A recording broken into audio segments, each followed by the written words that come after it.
Menu புதுசா இருக்கணும். வழக்கமான விருந்து சாப்பாடா இருக்கக்கூடாது. சாப்பாடை வாயில வச்சதும் எந்த இடத்துல வாங்குனீங்கன்னு கேட்கணும். அப்படி பண்ணணும். கதிர், டிரான்ஸ்போர்ட் கம்பெனில அட்வான்ஸ் போட்டாங்கப்பா. பாத்தியா, அவங்க கரெக்டா இருக்காங்க. நாமளும் அதே மாதிரி கரெக்டா இருக்கணும். கண்டிப்பா.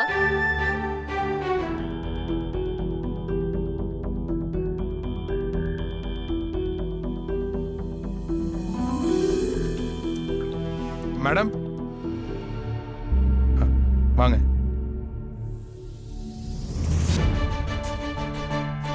வணக்கம் மேடம். வணக்கம் சார். வாங்க. வணக்கம். நல்லா இருக்கீங்களா? நல்லா இருக்கு. உங்களை எது கூட்டிட்டு வர சொன்னோன்னு வாசு சொன்னானா? மேடம் நான் எதுவும் சொல்லல, நீங்க சொன்னதா சரியா இருக்கும்னு கூட்டு வந்தேன். கதிர் வேலை செய்யற அந்த சிவரஞ்சனி ஹோட்டலுக்கு நாளைக்கு நீங்க சிலிண்டர் சப்ளை பண்ண கூடாது. என்ன மேடம் சொல்றீங்க? இதான் சொன்னாங்கல்ல. ஏன்னு நான் தெரிஞ்சுக்கலாமா? காரணத்தை சொன்னாதான் நீங்க காரியத்தை செய்வீங்களா?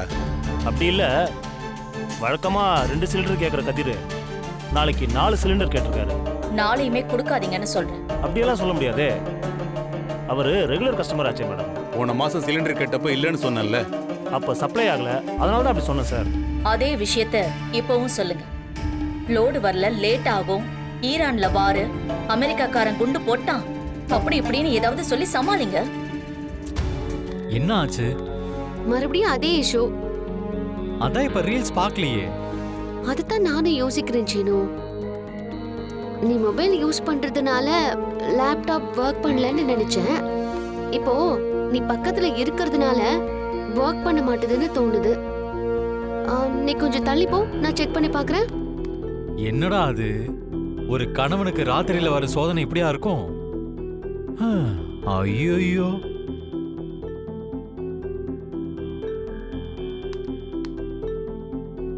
ஏய், பாத்தியா பாத்தியா பாத்தியா, இப்ப ஒர்க் பண்ணுது. நீ பக்கத்துல வந்தா லேப்டாப் மக்கர் பண்ணுது. பொண்டாட்டிக்கு பக்கத்துல புருஷன் வந்தா லேப்டாப் மக்கர் பண்ணுதாமே. என்னடா புது உருட்டா இருக்கு எப்பா. சரி, நீ பக்கத்துல வரியா? நான் காட்டுறேன். இதோ வரேன். இங்க காட்டு.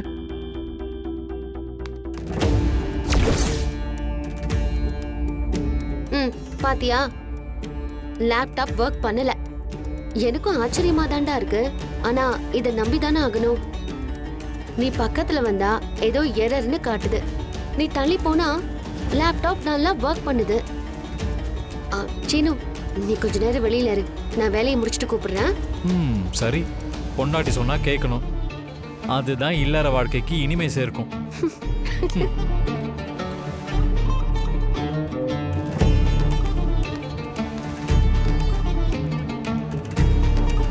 சீனு பக்கத்துல வந்தா ஏன் இந்த லேப்டாப் ஒர்க் ஆக மாட்டேங்குது? இது எப்படி?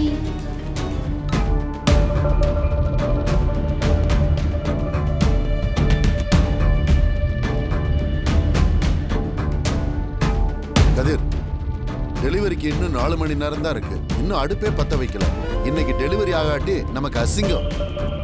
அதை விட டிரான்ஸ்போர்ட் பார்ட்டி ரொம்ப டென்ஷன் பார்ட்டியா. மான நஷ்ட வழக்கு கன்சியூமர் கோர்ட்னு இறங்கிடுவாருன்னு வயிற்றுல புளிய கரைக்கிறாங்கப்பா. ஆர்டர் எடுக்கும் போதே எனக்கு உள் மனசுல கொஞ்சம் சந்தேகமா தான் இருந்துச்சு. நீ தான் தைரியமா ஆர்டர் எடுத்த. இப்ப என்னப்பா பண்றது? அந்த சிலிண்டருக்காரன் அப்படி செய்வான் நான் எதிர்பார்க்கவே இல்லை சார். லோடு வருதுன்னு சொல்லிட்டு கடைசி நேரத்தில் இப்படி கழுத்துருச்சுதான்.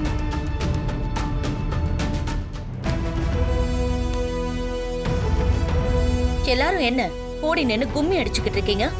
500 பேருக்கு சாப்பாடு டெலிவரி பண்ணியாச்சா? நாங்க ஏதோ பண்ணிட்டு போறோம். உனக்கு என்ன வேணும்? உனக்கு ஒரு விஷயம் தெரியுமா? அந்த டிரான்ஸ்போர்ட்டுக்கு சரியான நேரத்துல சாப்பாடு போகலன்னு வெச்சுக்கோ, ஆளை அனுப்பி ஹோட்டல் அடிச்சு நொறுக்கிடுவாராம். அத கேள்விப்பட்டுதான் உன்னோட பாதுகாப்புக்காக நான் வந்திருக்கேன். நான் தான் உன்னால சாப்பாடு டெலிவரி கொடுக்க முடியாதுன்னு நீயும் கேட்கல, அந்த டிரான்ஸ்போர்ட் காரனும் கேட்கல. ஆமா தம்பி, நானும் கேள்விப்பட்டேன். இப்ப என்னப்பா பண்றது? என்ன பண்ணலாம்? ஒண்ணு பண்ணு, வேற ஹோட்டல்ல போய் சாப்பாடை வாங்கிட்டு வந்து அத உன்னோட ஹோட்டல் பாத்திரத்துல போட்டு கொடுத்துரு. கொஞ்சம் வாயை மட்டும் பேசாம இருக்கியா?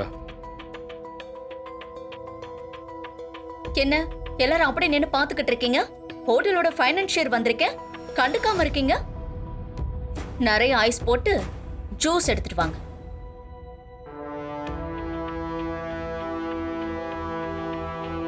என்ன செய்ய போற கதிர்? அம்மா இவன் எதுக்கு இங்க வந்திருக்கான்? அம்மா என்னை மன்னிச்சிருங்கம்மா, தெரியாம பண்ணிட்டேம்மா. எங்களுக்கு ஒரு உண்மை தெரியணும். தெரியாம பண்ணீங்களா இல்ல பணம் வாங்கிட்டு பண்ணீங்களா?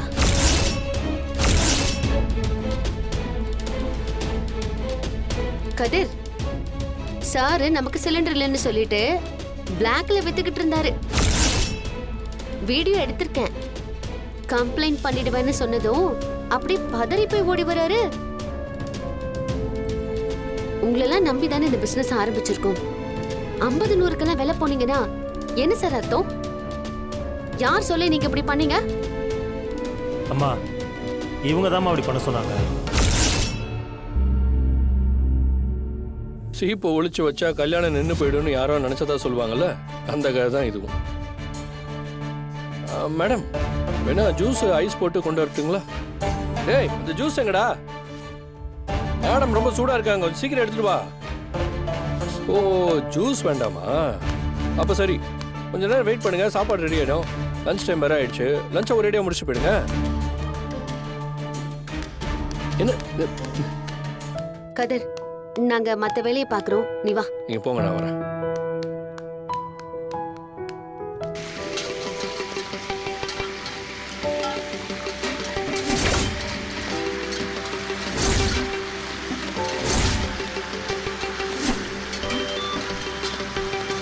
கதிர், சார் சொன்ன மாதிரியே நீ சாதிச்சிட்டயா, ரொம்ப சந்தோஷம். Thank you sir. உள்ள போய் அடிச்சு நொறுக்குறீங்க. சரி, அடிக்கிற அடியில அந்த கதிர் ஹோட்டலை விட்டு ஓடணும். சரிண்ணா, அப்படியே பண்ணிடும். ஏய் வாங்கடா போலாம்.